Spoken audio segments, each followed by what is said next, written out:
What's up, YouTube? This is Too Raw for TV. All right, so let me say this about Steve Nash before I go further. I believe he is indeed a top 50 all-time player. He was an elite passer, a great floor general, exciting to watch. His teams were very exciting to watch. And he did win 2 league MVPs. And he was a great shooter, one of the great shooters the game has ever seen. 49% career overall, I believe 42% from downtown, and over 90% from the foul line. At one point, before Steph Curry overtook him, he was the greatest free throw shooter the game had ever seen. So yes, he is a Hall of Famer.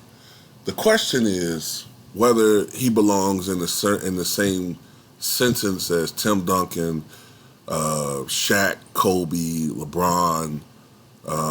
No, he doesn't belong in that category. And Robert Horry believes so as well. Now, Robert Horry, of course, is not a Hall of Famer, but he is one of the greatest role players the game has ever seen. And he usually has pretty balanced opinions.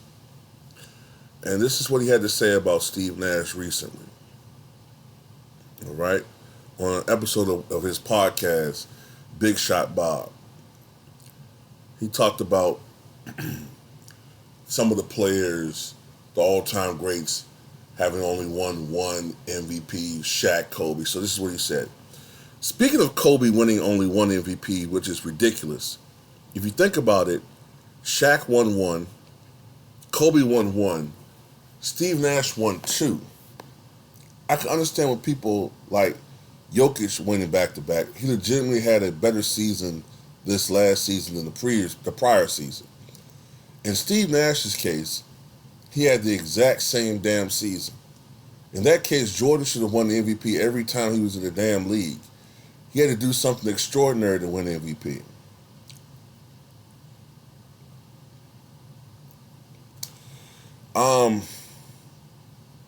I agree with that. Now, fuck with this article talking about how he transformed the Suns from a 29-53 win team to a 62-20. Fuck all that. Okay, let's not forget that you also had Amari Stoudemire on that team.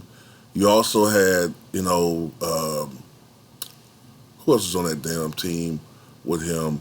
Joe Johnson, The Matrix, Jason Richardson, I think. So it's not like he didn't have talent around him. I don't know if Michael Finley was still there or not. But at the end of the day, he had a lot of talent around him on those teams. This is my thing. The first MVP, fine. The second one, he shouldn't have won. Okay? The second one, to me, and this is my opinion, and, until someone can give me something concrete to really change my mind on this is how I feel. You don't have to feel the same way, but this is just how I feel. I think there was a lot of politics involved when it comes to Steve Nash winning those back-to-back MVPs. Let's not forget that at that time, the NBA was trying very, very hard to find a Caucasian superstar. All right? After the retirement of Larry Bird, they have been failing to find that definitive Caucasian star. Whether it was somebody like Sean Bradley or whether it was Drazen Petrovic, who probably would have been a star had he not died, or, who else comes to mind? Remember they was trying to push Tom Googly Oogly Oogliata for a while? Tom Googly Oogly Oogliata, baby! Or whether it's Keith Van Horn, the list goes on and on. So, Steve Nash pops up.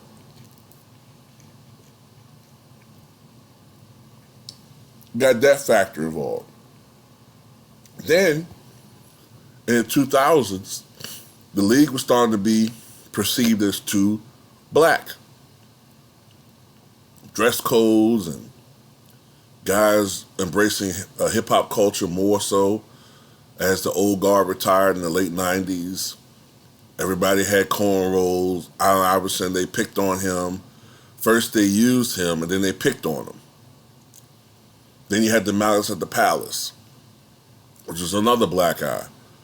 The league was losing money. The league needed more Caucasian stars. So what you started seeing was, in my opinion at least, well, if we can't find any American stars, we're going to have to integrate European players into the mix. That's when you started seeing more of the Hito Turkoglu's and Manu Ginobili's and hell, Steve Nash is even from this country, he's from Canada. You know, Dirk Nowitzki's and all these other guys. And I'm glad that they came into the league. But the only problem I have is it totally altered the game because these guys were used to playing a certain type of style. So guess what? The rules changed to accommodate these players. And guys like me, who grew up loving half-court, defensive intensity, cranked on 100, battles, the games being decided by the battle inside, the rebounding, and who got to the foul line the most, usually. Who won the rebounding battle is the guy. Look, back in the day, you didn't look at who won the three-point contest within the game. You looked at who went to the foul line the most, meaning which was the more aggressive team, and who won the rebounding battle. Namely, who was the most physical team out there. So anyway, I agree with Robert Horry. Kobe should not have just one fucking MVP. Shaq should not just have one MVP. That's a travesty. That Steve Nash has two league MVPs the same year that Shaq won his fourth title. The same year that Kobe went berserk and averaged 35.4 points per game on a team that had very little talent. Think about this for a second. As great as Steve Nash was, look at the talent around him in 2005, 2006. And look at Kobe's team. And you look at the fact that, despite the fact that Kobe played with probably the second worst roster in Lakers history, second only to Kareem's roster in 75, 76. And he only lost 7 more games.